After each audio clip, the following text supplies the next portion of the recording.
Live from WTOC, the Southeast News leader. The News Now starts on WTOC Plus. Good morning. Thanks for joining us here for the news on WTOC Plus. I'm digital anchor Jude Binkley. The search continues this morning as the Chatham County Police Department looks for a fugitive that they say escaped from a patrol car last night. Chatham County Police say the fugitive had something on him that was not checked during a preliminary search. Now, take a look on your screen right now. CCPD says 39-year-old Robert Butker was last seen in handcuffs, wearing a camouflage jacket and camouflage pants. They say Butker is 5'9" and weighs around 175 pounds, with green eyes and brown hair. He was arrested on aggravated assault charges in another area. Police say he escaped in the area of Chatham Parkway and Police Memorial Drive. You can see right now some of the scene from last night. Multiple police agencies are actively searching for Butker using canines, drones, and aviation units. Police say they believe he used some kind of pepper spray-like material he had hidden on him in the patrol car, which caused the officer to stop. WTOC is continuing to follow this case and will bring you any updates as we get them. Well, we have an update to a story we brought you yesterday. CCPD says that 2 men have been arrested in connection to a deadly hit and run that killed a 14-year-old boy over the weekend. They say detectives arrested 32-year-old Miguel Reyes Castro and 29-year-old Olvin Antonio Ramos. Both are charged with tampering with evidence and obstruction. They also say they recovered the vehicle that hit the teen, who was riding an e-bike when he was hit and killed in the area of Glade and Ferguson in Chatham County around 7 p.m. on Sunday. Make sure you stick with WTOC for updates on this story. Well, turning now to state news, the execution of a convicted murderer in Cobb County, Georgia, is now on hold again until at least mid-January. A judge wants more time to decide if a member of the state's parole board has a conflict of interest in Stacey Humphrey's execution case. Humphreys has been set to die by lethal injection earlier this month. He was convicted of killing 2 real estate agents in Cobb County back in 2003. Well, if you own a home or if you're looking to buy a home, there are some new laws that go into effect in Georgia on January 1st. 2 new laws start January that give Georgia homeowners more rights when it comes to property insurance and HVAC units. First, insurance companies are now required to give you a 60-day notice before terminating your policy instead of 30 days. That gives you more time to shop for new coverage if you do get dropped. And second, an HVAC unit does not need to be registered in order to qualify for a manufacturer warranty, and warranties will now automatically transfer to a new homeowner when the house is sold. We do have a list of all the new laws going into effect across Georgia. That's pinned to our website right now on WTOC.com. And moving now to South Carolina, a bill that was passed earlier this year regulating liquor liability will be going into effect January 1st. Matani Orue spoke to businesses about what exactly it means. Local businesses have been forced to close down due to raising liquor liability insurance costs throughout the years. Many here on King Street that have closed down because of the liquor liability. Roy Neal with El Jefe says his insurance for liquor liability has gone up more than 10% each year. This law combines 2 bills, the liquor liability from the House and the tort reform from the Senate. In 2026, the bill will give business owners the chance to lower the $1 million liability cap instituted in 2017, which some local businesses are grateful for. Toast is definitely in agreement with the liability law. We're supporting small businesses. While others have a different opinion. Any reform that the state did is helpful. I don't think they went far enough. The way our state is approaching lowering liquor liability insurance costs is by giving businesses the option to implement different ways to keep people safe. One of them is ID screening, which Toast All Day has been doing and seen it work, especially with the problem of college students using fake IDs. With digital scanning, that takes out the issues of having a fake ID.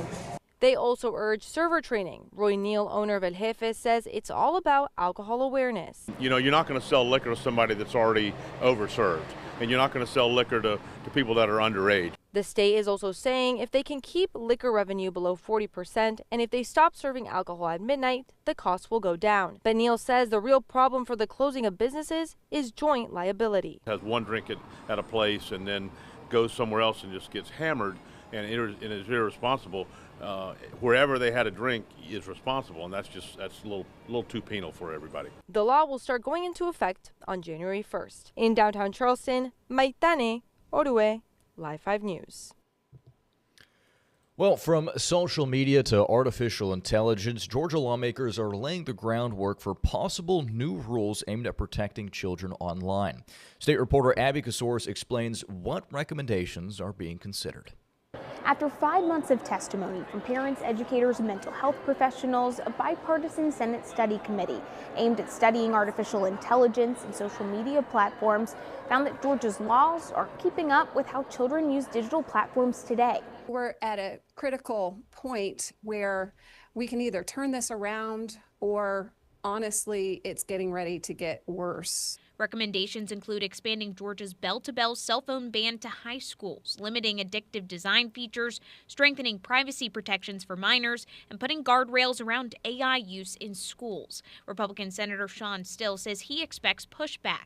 And we're going to be going into battle with these giant multi-billion, trillion-dollar corporations. Technology companies argue decisions around screen time and AI should be left to families, warning state-level rules could limit innovations and create inconsistent regulations. 17-year-old Lambert High School senior Anakita Haikumar supports limits on AI in classrooms, saying it can reduce critical thinking. Controlled or managed in a way that is not harmful to our environment. Emory marketing professor David Schweidel says that families are often told these choices should be made at home, but many parents don't know what tools or settings exist. You go into a grocery store or a drugstore and want to buy cigarettes. There's a big warning label on it telling you how dangerous this product is. Would people be using social media and AI tools the same way if it came with that big warning label, known to cause mental health problems, may result in death? The committee report won't become law on its own. Instead, it offers a roadmap for potential legislation that might be filed during this upcoming session. Lawmakers will be back here in January, still subject to public input, amendments, and debate. In Atlanta, I'm Abby Kasouris. Well, turning now to sports news, the Dogs have made it to the Big Easy. Georgia football touchdown in New Orleans yesterday. It comes ahead of their Sugar Bowl matchup with Ole Miss happening on New Year's Eve. The Dogs are a heavy favorite against the Rebels, but won't be lacking motivation. Remember, it was Georgia who lost to Notre Dame in this same game last season. And 1 year later, the team is on their redemption tour with sights set on not just the Sugar Bowl, but the national championship. Yeah, I would say that for sure. It kind of hurt us as a team last year to fall short right here. And then, we've just been thinking about that ever since last year. And, we get the opportunity to redeem ourselves, and I definitely think we're going to be prepared this time. It's definitely added fuel to the fire for sure. Like, on days where it's tough to get it going, you look back, and Coach Hartley's always showing us the video from last year of us walking off the field in the Sugar Bowl last year. So it is good at times to remember those feelings you had from last year. We should also note that security will be even tighter for the game 1 year after the deadly terrorist attack in the New Orleans French Quarter. Investigators say that a man inspired by ISIS drove through a crowd on Bourbon Street on New Year's Eve. More than a dozen people were killed. Now, this year, the Louisiana National Guard has also been deployed to help police keep that area safe. All right, and speaking of dogs, they're not just man's best friend. For thousands of Americans who rely on service dogs, they're a lifeline, too. Gwen Bumgarner reports from Oceanside, California, where one organization is urgently working to fetch more volunteers as the wait list for service dogs grows nationwide. Magic Heel. Meet Magic, a precocious pup on the path to become a service dog. The dogs can do things like open doors, pick up items. Our PTSD service dogs also interrupt nightmares. They can turn on lights in a room. Paige Mazzoni leads Canine Companions, a nonprofit that trains and provides service dogs free of charge, with a wait list of up to 2 years. According to the CDC, 1 in 4 Americans live with a disability, but less than 1% have a service dog. Yes, good girl. At Canine Companions, Mazzoni says there's not a lack of teachable pups, there's a lack of puppy raisers. We get them at 8 weeks. They are tiny. This one was a little fluff ball. Puppy raisers are people like Mary Siegel, who foster future service dogs for a little over a year. Good. One of the most important roles of a puppy raiser is exposing their dog to new environments. Parks, restaurants, places with crowds, something that their dog might have to navigate as a service dog. Volunteers take them home as puppies, but give the dogs back when they're old enough for formal training. I'm not going to sugarcoat it. It's one of the hardest things that you'll do. It was really the beginning of something much bigger. Natalie News leads this California training center and says the volunteer shortage is a growing national crisis. We can't function without them. We need puppy raisers to be able to fulfill our mission, and so they are the heroes for us, for sure. Magic. The puppy raisers often say, be careful. If you raise a puppy, the life you change might be your own. Very good. There's something pretty magical about that. Gwen Baumgartner, CBS News, Oceanside, California. Well, we are just one day out from ringing in New Year's, a day out from New Year's Eve, I should say, as cities around the world get ready to ring in the new year. And we wanted to share some unique celebrations right here across America, starting with the capital of country music. Nashville will pay tribute to their roots by dropping a music note. It's 138 feet tall and will drop during the Jack Daniels New Year's Eve live event. The celebration will be hosted by comedian Bert Kreischer and country music star Hardy.